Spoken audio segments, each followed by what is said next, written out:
हम में से सभी ने कभी ना कभी उन गैस चैम्बरों के बारे में जरूर सुना होगा जिसका इस्तेमाल 20वीं शताब्दी में जर्मनी का तानाशाह हिटलर वहाँ की यहूदियों को मारने के लिए किया करता था। क्या हो अगर मैं आपको बताऊं कि आज भी हम उन्हीं गैस चैम्बरों में जी रहे हैं। ये बात सुनने में जितनी अजीब है उतनी ही सच भी। पूर्व राज परिवार का विवाद तो सुलझ गया है, लेकिन दिल्ली एनसीआर में हवा की क्वालिटी में अभी कोई सुधार नहीं आया है। ये अभी भी चिंताजनक बनी हुई है। आसपास के इलाकों में धुंध ही धुंध छाई हुई है। Authorities in India have announced further restrictions for construction activities and vehicle movements in the capital Delhi to combat worsening air quality, which is now being categorised as severe plus. A blanket of toxic smog has covered the city of 30 million people for the past. Delhi मर रही है। दिल्ली में आज सांस लेना उतना ही मुश्किल होता जा रहा है जितना किसी गवर्नमेंट एग्जाम को क्लियर करना। एक रिपोर्ट्स के मुताबिक अगर आप दिल्ली की हवा में सांस ले रहे हैं तो आप ऑन एन एवरेज एक दिन में 50 से भी ज़्यादा सिगरेट्स को कंज्यूम कर रहे हैं। हेलो दोस्तों, कैसे आप सब लोग। स्वागत है आपका द आर्यन माइंड के एक नए एपिसोड में।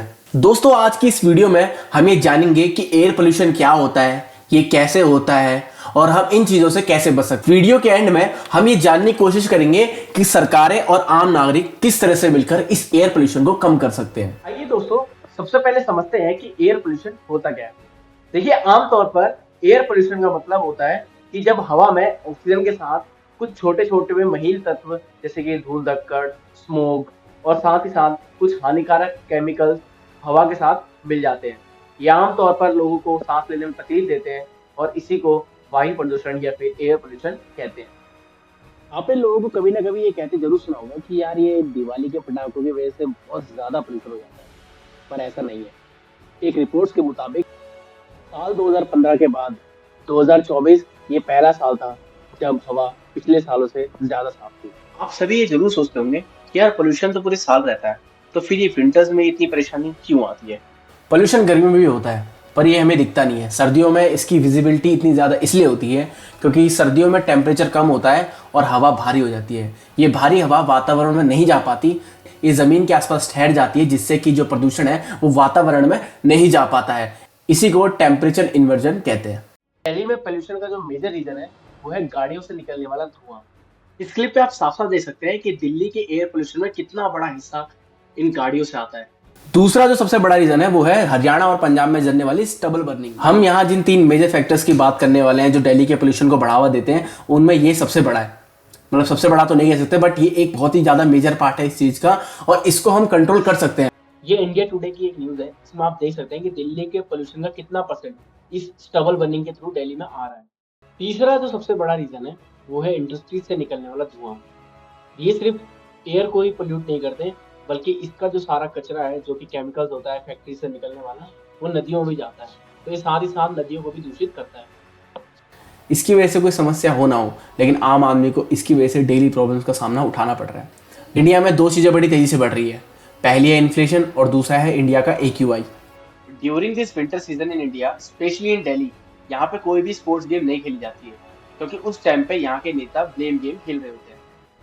2016 के अराउंड दिल्ली के CM श्री अरविंद केजरीवाल जी एक स्कीम लेके आए थे दिल्ली में पोल्यूशन को कम करने के लिए, मतलब थोड़ा बहुत कम करने के लिए, जिसका नाम था ऑड इवन। इस ऑड इवन स्कीम में ऑड डेज पे ऑड नंबर की गाड़ी चलती थी और इवन डेज पे इवन नंबर की गाड़ी।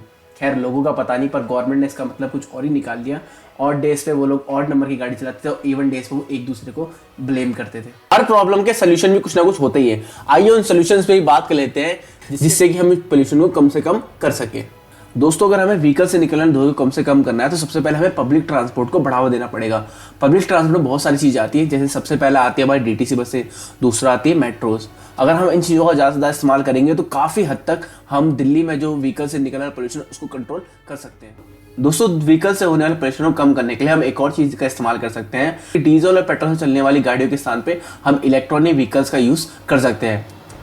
लास्ट बट नॉट लीस्ट, सबसे इंपॉर्टेंट कि ज़्यादा से ज़्यादा पेड़ लगा। हम जितने ज़्यादा पेड़ लगाएंगे उतना एयर पोल्यूशन को कम से कम कर सकते हैं। आपने अक्सर नोटिस किया होगा कि जहाँ पे हरियाली ज़्यादा होती है, जहाँ पे पेड़ ज़्यादा होते हैं, वहाँ पे पोल्यूशन और जगहों के मुकाबले थोड़ा सा कम होता है। इंडस्ट्रीज से होने वाले पोल्यूशन पर अगर हम बात करेंगे तो शायद ये वीडियो क्या ये पूरा दिन भी कम पड़ जाए और बहुत सारी चीज़ें कम पड़ जाएगी, लेकिन कुछ चीज़ें हैं जिस पे हम बात कर सकते हैं। सबसे पहला जो है वो है एयर फिल्टर्स का यूज़ करना। देखिए, इंडस्ट्री से जो भी पोल्यूशन आ रहा है, जो भी हानिकारक गैसें या केमिकल्स वहाँ से रिलीज किए जा रहे हैं, उसके लिए पहले वहाँ पे एयर फिल्टर्स यूज होने चाहिए ताकि वो हवा को साफ करके बाहर फेंके। दूसरा कि जो लिक्विड फॉर्म में वहाँ से पोल्यूशन बाहर आ रहा है, जो केमिकल्स वहाँ से बाहर आ रहे हैं फैक्ट्री से, उसको पहले संशोधित होना चाहिए, साफ होना चाहिए, वेरीफाई होना चाहिए और उसके बाद उन्हें नालों, नदियों या फिर कहीं और भी छोड़ा जाना चाहिए। और सबसे मेजर पार्ट, इसमें ना आप कुछ कर सकते हैं और ना ही मैं, इसमें केंद्र और राज्य दोनों ही सरकारों को आगे आना पड़ेगा। उन्हें कुछ कड़े कानून बनाने पड़ेंगे, उन कानूनों को लागू करवाना पड़ेगा और साथ ही साथ इस कानून का पालन भी उन्हें ही करवाना है। अगर सरकारें इसके लिए कुछ करेंगी तभी जाके ये समस्या हल होगी। दोस्तों, इस स्टबल बर्निंग को ना तो दिल्ली सरकार सीरियसली ले रही है और ना ही इसको करने वाले लोग। हमने वीडियो के स्टार्टिंग में ही आपको बताया था कि दिल्ली में पोल्यूशन का करीब 38% हिस्सा इस स्टबल बर्निंग या फिर पराली जलने की वजह से हो रहा है, जो कि हरियाणा और पंजाब जैसे राज्यों से दिल्ली में प्रवेश करता है। दोस्तों, पराली जलाने से बहुत ज़्यादा पोल्यूशन होता है। सरकार को जल्द से जल्द इसका कोई अल्टरनेटिव ढूंढना पड़ेगा। यार आप बताइए कि वो और कौन कौन से अल्टरनेटिव हो सकते हैं जो पराली जलाने के स्थान पे यूज़ किए जा सकते हैं। दोस्तों, इसी के साथ हम इस वीडियो को यहीं पे एंड करते हैं। और आपको क्या लगता है कि वो और कौन कौन से मेजर फैक्टर्स हैं जिसकी वजह से दिल्ली में पोल्यूशन इतना ज़्यादा बढ़ गया है? अगर हमसे कोई पॉइंट मिस हुआ हो तो उसको आप कमेंट सेक्शन में जरूर बता सकते हैं। तब तक के लिए खुद भी खुश रहिए और बाकियों को भी खुश रखिए। मिलते हैं नेक्स्ट वीडियो में।